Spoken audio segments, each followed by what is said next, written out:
سیدنا صدیق اکبر نے بھی یہی وصیت کی تھی کہ میرا جنازہ پڑھ کے پھر حضور کے سامنے لے جانا اور سلام عرض کرنا. حضرت صدیق اکبر کی وصیت تھی حضور کے پاس لے جانا اور حضور سے اجازت مانگنا. اجازت مل جائے تو قدموں میں دفن کر دینا ورنہ جنت البقیع میں. تو حضرت علی المرتضیٰ اور حضرت انس روایت کرتے ہیں کہ ایسا ہی ہوا کہ ہم نے جنازہ اٹھایا, پڑھا اور پھر حضور کے مواجہ انور کے سامنے رکھ دیا اور سارے ہاتھ باندھ کے عرض کرتے یا رسول اللہ ھذا ابو بکر یستاذنک, اے اللہ کے پیارے محبوب صلی اللہ علیہ وسلم یہ ابو بکر ہیں, آپ سے اجازت طلب کرتے ہیں, آپ کی قربت میں دفن ہونے کا شوق ہے, ہمیں کیا حکم ہے. تو اس وقت حجرہ عائشہ تھا, یہ گنبد خضرا نہیں بنا ہوا تھا, صرف حجرہ تھا اور اس کو تالا لگا تھا, چابی حضرت عائشہ کے پاس ہوا کرتی تھی رضی اللہ تعالی عنہ. تو تالا لگا ہوا تھا اور لوگوں نے رکھ کے یہ عرض کیا, تو پھر کیا ہوا کہ وہ تالا خود بخود کھلا, پھر کنڈی بھی خود بخود کھلی اور پھر جو دروازہ تھا وہ خود بخود کھلا اور اندر سے آواز آئی اوصل الحبیب الی الحبیب لان الحبیب الی الحبیب مشتاق, یار کو یار سے ملا دو, یار تو پہلے یار کا انتظار کر رہا ہے. تو قبر انور سے یہ آواز آئی, حضور کے روضہ انور سے یہ آواز آئی. ہاں وہ یہ کہتے ہیں کہ جی وہ روضہ شریف سے آواز آئی کہ حبیب کو حبیب سے ملا دو. یہ میرے بھائیوں یہ تاریخی روایتیں, حدیث میں کہیں یہ موجود نہیں ہے, یہ بالکل جھوٹ ہے اور اس کا میں جھوٹ ہونا ثابت کروں گا. مجھے بتائیں کہ سیدنا ابو بکر صدیق رضی اللہ تعالیٰ عنہ کا یہ جو واقعہ کہتے ہیں اس میں الفاظ موجود ہیں کہ اگر نبی علیہ السلام کے روضہ شریف سے آواز آئی تو مجھے وہیں دفنا دینا, ادروائز مجھے مسلمانوں کے قبرستان میں دفنا دینا. ٹھیک ہے, یعنی سیکنڈ آپشن تو موجود تھا, کوئی ایشو تو نہیں تھا نا. اس سے بڑا ایشو تو سقیفہ بنی ساعدہ تھا جہاں پہ خلافت کے مسئلے میں اختلاف ہوا ہے.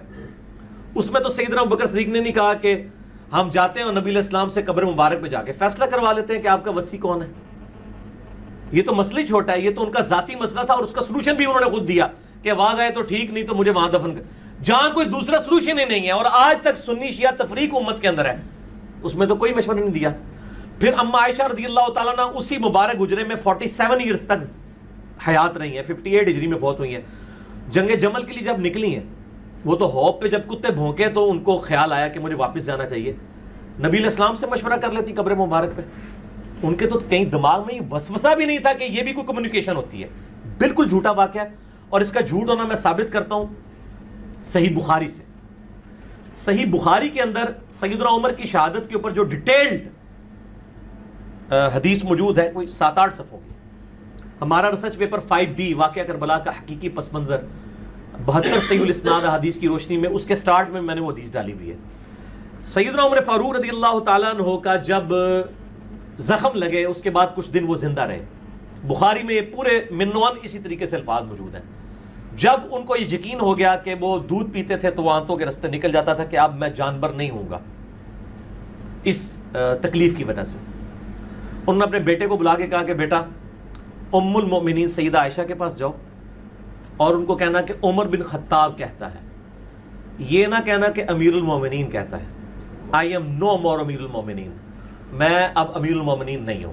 6 رکنی کمیٹی بنا دی ہے, علی, عثمان, طلحہ, زبیر, سعد بن ابی وقاص, عبد الرحمن بن عوف رضی اللہ عنہ اجمعین علیہم السلام. تو یہ کہنا عمر بن خطاب, کہیں وہ اس کو اول الامر منکم یعنی خلیفہ وقت کا حکم سمجھ کے نہ قبول کریں. کہنا عمر عرض کرتا ہے کہ وہ اپنے 2 ساتھیوں کے ساتھ دفن ہونا چاہتا ہے. تو سیدنا عمر کو چاہیے تھا, وہ کہتے ہیں کہ میرے پہلے تو پریسیڈنٹ سیٹ ہو چکا ہے کہ حضرت ابو بکر کے لیے بھی آواز آئی تھی, میرے لیے بھی آ جائے گی, تو میری بھی میت جا کے وہاں رکھ دینا. سر جھوٹ کے پاؤں نہیں ہوتے, یہ صحیح بخاری میں ہے. ٹھیک ہے جی.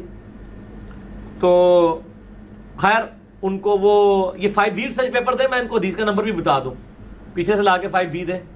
اٹھے 5B اتنے پڑھے میں پیچھے یہ پڑھا ہے, بلکہ یہ 5B میں مجھے میں یہ نہ کہ نمبر ہی کوئی نہیں ہے, میں نمبر ہی دس دے میں انہوں. 5B میں یہ پورا آپ کی جو شہادت کا واقعہ ہے نا, صحیح بخاری میں 3700 پوری 3700 نمبر حدیث ہے, 3700 بخاری شریف میں سیدنا عمر کی شہادت کا پورا واقعہ. اور ایک اس کا اور طریق ہے 7207, بخاری میں 2 ہیں, 3700 7207 انٹرنیشنل نمبر کے مطابق. ٹھیک ہو گیا جی. اب سیدنا عمر کی جب وہ وہاں پہ جا کے خواہش کا اظہار کیا گیا تو سیدہ عائشہ نے کہا میں نے وہ جگہ اپنے لیے رکھی ہوئی تھی، آج میں عمر کو اپنے پہ ترجیح دیتی ہوں. اور پھر سیدنا عمر کو وہاں پہ دفن کیا گیا. یہاں پہ تو کوئی پریسیڈنس سیٹ نہیں تھا. ہونا چاہیے تھا کہ اگر ایک پریسیڈنس سیٹ تھا اس کے مطابق عمل کیا جاتا. وہ ہے ہی بھی اٹھا ہے، کچھ نہیں تھا. ٹھیک ہے. اور اس کو سپورٹیو ایک اور حدیث ہے جو صحیح بخاری کے اندر موجود ہے، وہ بھی اس ریسرچ پیپر میں 5B کے اندر. میں اس کا نمبر، کیونکہ میں اب یہ فی البدی گفتگو کر رہا ہوتا ہوں تو بعض اوقات وہ چیزیں جو ہے نا وہ ذہن میں نمبر نہیں ہوتے ہیں، اس لیے میں وہ حدیث آپ کو من نوعاً بتا دوں کہ اس کا نمبر کون سا ہے. ہاں جی، صحیح بخاری کے اندر موجود ہے اور صحیح مسلم کے اندر بھی موجود ہے. صحیح بخاری میں ہے 3677، صحیح مسلم میں 6187، اور ہمارے ریسرچ پیپر پہ 04 نمبر ہے. جو پچھلی تھی وہ 03 نمبر تھی. کہ عبداللہ ابن عباس کہتے ہیں کہ میں سیدنا عمر کی میت کے پاس بیٹھا ہوا تھا اور لوگ زارو قطار رو رہے تھے اور حضرت عمر کی میت پہ ان کے لیے تعریفی کلمات کہہ رہے تھے کہ جی آپ کے اسلام کو یہ فوقیت ملی، یہ ہوا، رومن پرشین امپائر گر گئی. کہتے ہیں اتنے میں ایک شخص میرے پیچھے آیا، اس نے اپنی کونی کا سہارا میرے کندھے پہ لیا اور اس نے مجھے کہا سیدنا عمر کی میت کو مخاطب کر کے کہ اے عمر، مجھے یقین تھا کہ تم اپنے دو ساتھیوں کے ساتھ جا ملو گے، کیونکہ میں نے نبی صلی اللہ علیہ وآلہ وسلم سے اکثر یہ سنا تھا کہ میں ابو بکر اور عمر فلاں جگہ گئے، میں ابو بکر اور عمر نے یہ کیا، میں ابو بکر اور عمر داخل ہوئے، میں ابو بکر اور عمر وہاں سے نکلے علیہم السلام اجمعین. تو مجھے یقین تھا کہ آپ اپنے دو ساتھیوں سے جا ملیں گے. مراد یہ کہ آپ ان کے ساتھ ہی دفن ہوں گے اور فوراً کنزیکٹو بعد اب آپ کو وہاں پہ ایک مقام ملنے والا ہے.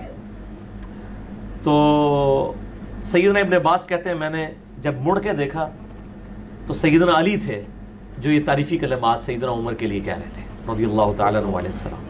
اور یہ ملتا جلتا خطبہ نہج البلاغہ میں بھی موجود ہے. میرا مسئلہ نمبر ہے 162A. خلافت راشدہ کے 30 سال نہج البلاغہ میں مولا علی علیہ السلام کے 5 خطبات کی روشنی میں یہ خطبہ اس سے ملتا جلتا سیدنا عمر کی شان میں نہج البلاغہ میں بھی اہل تشیع کے ہاں بھی موجود ہے. تو یہاں پہ بھی سیدنا علی نے کیا کیا، میں ابو بکر عمر، نبی علیہ السلام فرماتے تھے. تو اگر ابو بکر کے لیے آواز آ گئی تھی تو عمر کے لیے بھی آنی چاہیے تھی. یہ دوسری میری لاجک ہے کہ نبی علیہ السلام حضرت ابو بکر اور عمر کا نام اکٹھا لیا کرتے تھے، ان کو ایک سٹیٹس پہ فائز کرتے تھے، اور آج بھی ان دونوں کی قبریں نبی علیہ السلام کے پہلو میں الحمدللہ. قیامت الدین بھی ظاہر ہے اکٹھے ہی وہاں سے اٹھائے جائیں گے. تو اگر ایک کے لیے تھا تو دوسرے کو تو اور کانفیڈنس ہونا چاہیے تھا کہ بھئی حضرت ابو بکر کے لیے بھی تھا، میرے لیے بھی آواز آ جائے گی. یا وہ کہہ دیتے کہ جی مجھے پتہ نہیں آواز آتی ہے کہ نہیں آتی ہے تو میرا تو اما عائشہ سے ہی پوچھ لو، تو جھوٹ کے پاؤں نہیں ہوتے. یہ سب کے سب جھوٹے واقعات ہیں. ٹھیک. اور یہ مطلب حدیث کی کتابوں میں موجود نہیں ہے.